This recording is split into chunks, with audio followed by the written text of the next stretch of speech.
Nous sommes mercredi 27 mars de l'année 2024. Fidèles amis internautes de Dabaro TV, merci de prendre le rendez-vous du décryptage de l'actualité tel que vu, traité et publié par nos confrères de la presse écrite ce matin et le quotidien Maison pour démarrer, selon deux études réalisées par l'ARES et l'IPAR pour l'assainissement au Bénin. Les populations sont réticentes à investir dans les déchets. Au Bénin, à l'instar des autres pays de l'Afrique de l'Ouest, la question d'assainissement reste encore un défi majeur malgré les efforts des autorités à divers niveaux pour une meilleure gestion de cette problématique.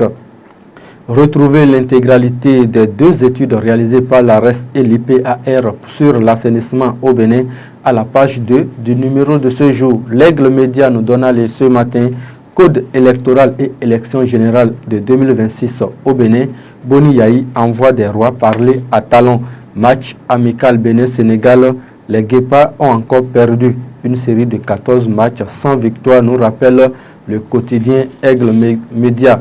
Le Béninois libéré, leçon de victoire du PASTEF au Sénégal. Talon peut aussi choisir de faire gagner l'opposition. Toujours avec le journal de Aboubakar Takou. Police républicaine, des motos, véhicules et autres matériels saisis, mis aux enchères. Le quotidien Le Matin nous donne aller ce matin. Sénégal, premier tour des élections présidentielles.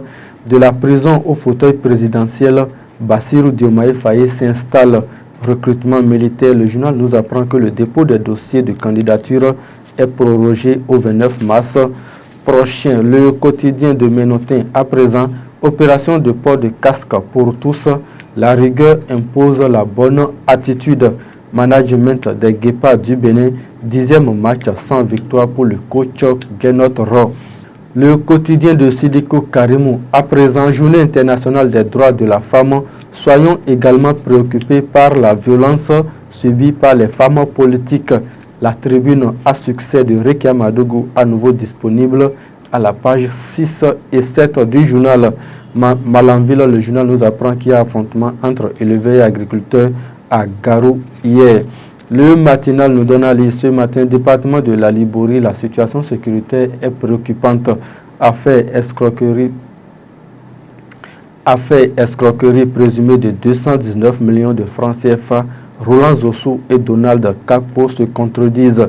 Le dossier reporté au 6 mai prochain, nous informe le quotidien de Charles Toko. L'hebdomadaire Olofofo, à présent, élection de Bassirou Diomaye Faye, un vent d'espoir venu du Sénégal. Toujours au Sénégal et après son élection, les chantiers prioritaires du président Faye, selon l'hebdomadaire Olofofo, est la justice, le rééquilibrage des institutions, l'économie, la souveraineté alimentaire et la monnaie. Et on passe aux autres titres du quotidien Maison. À présent, don de kits alimentaires à Malanville, MSEC communue avec les fidèles musulmans de Guinée. Stratégie genre des associations des communes des 4 départements du Nord.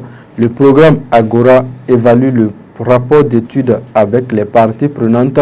Peut-on lire à la page 2 du quotidien Maison. Carême catholique, l'abbé Fortuné Gonzalo de la cathédrale Saint-Pierre-Paul de Parakou revient sur le sens de la semaine sainte. Et pour mettre un thème à cette revue des titres présidentiels au Sénégal, Talon félicite le candidat Bassirou Diomaye Faye pour sa victoire.